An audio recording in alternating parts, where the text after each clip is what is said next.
Hello Okuma fans, this is Charlie with the Gossager Applications staff with another tip for you.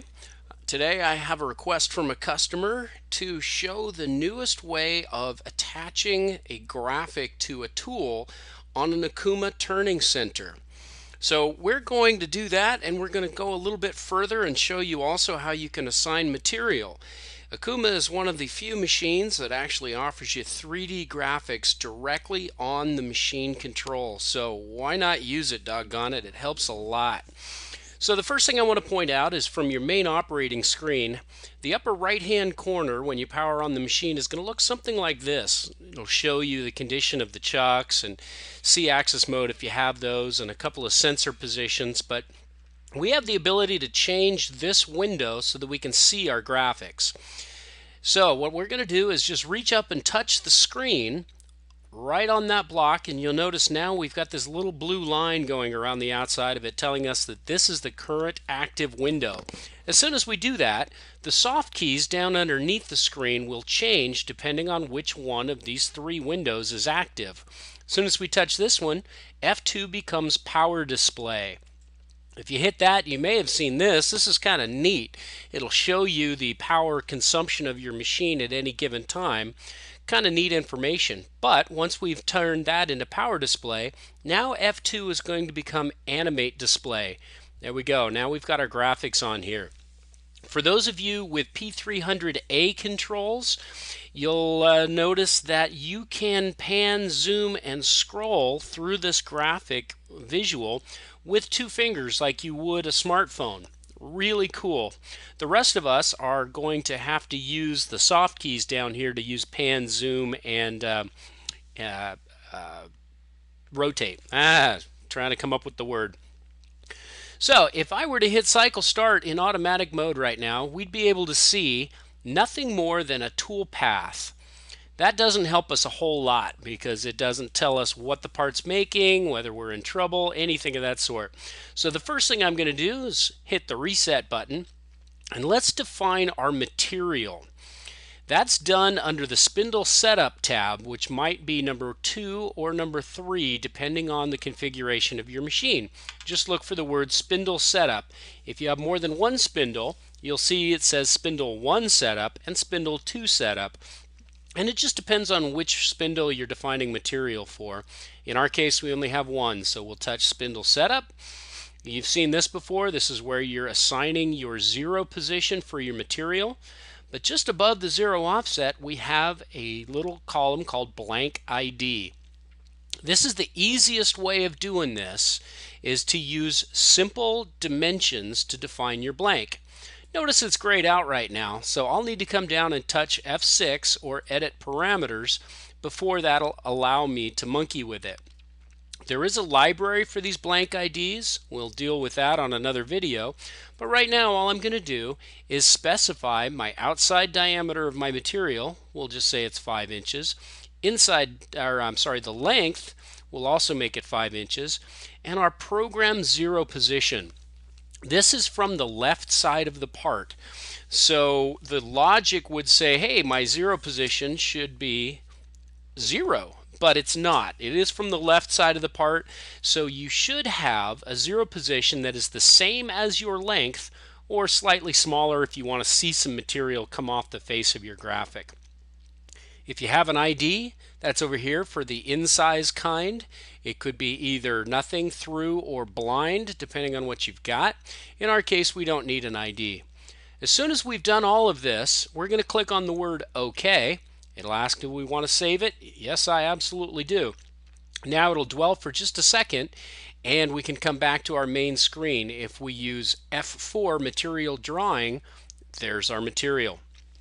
Now as long as we're here, I'm going to scroll over to the arrow key, do it twice, and I've got one on F5 for angle change. If I touch that, now my arrow keys on my DRO will cause the view to rotate ever so slightly. Now I'm going to go ahead and put it at a 15-degree angle or so.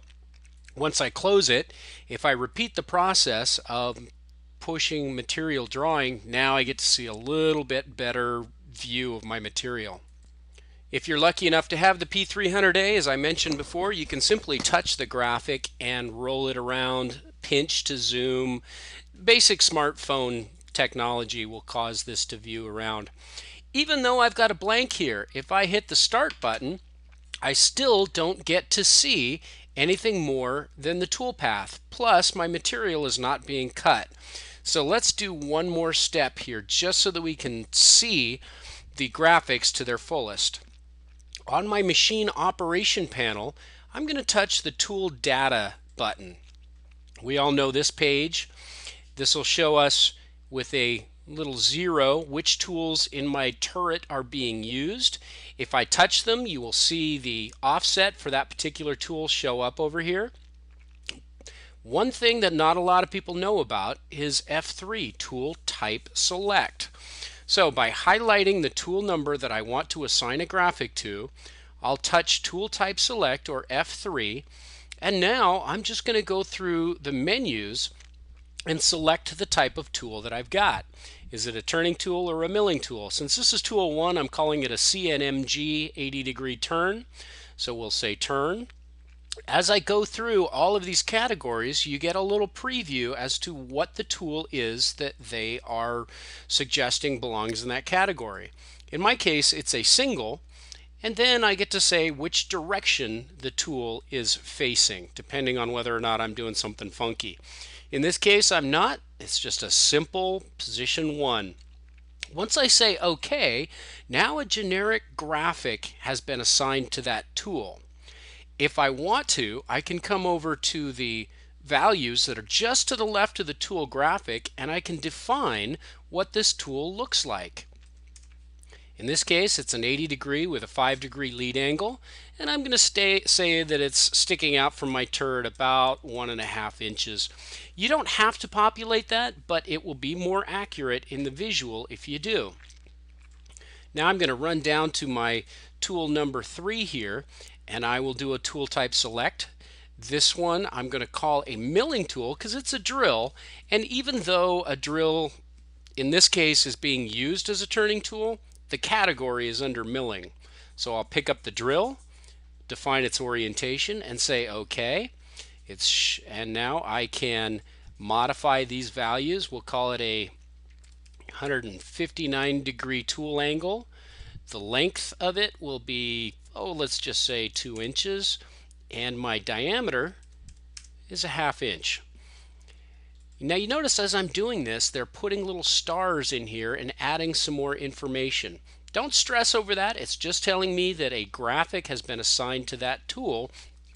And now I'll do my last tool, which is also a turning tool, but in this case, this one is a 35-degree with a 5-degree lead, and we'll say it's a 2-inch hangout. Now that I've done all that, I'm going to go back over to my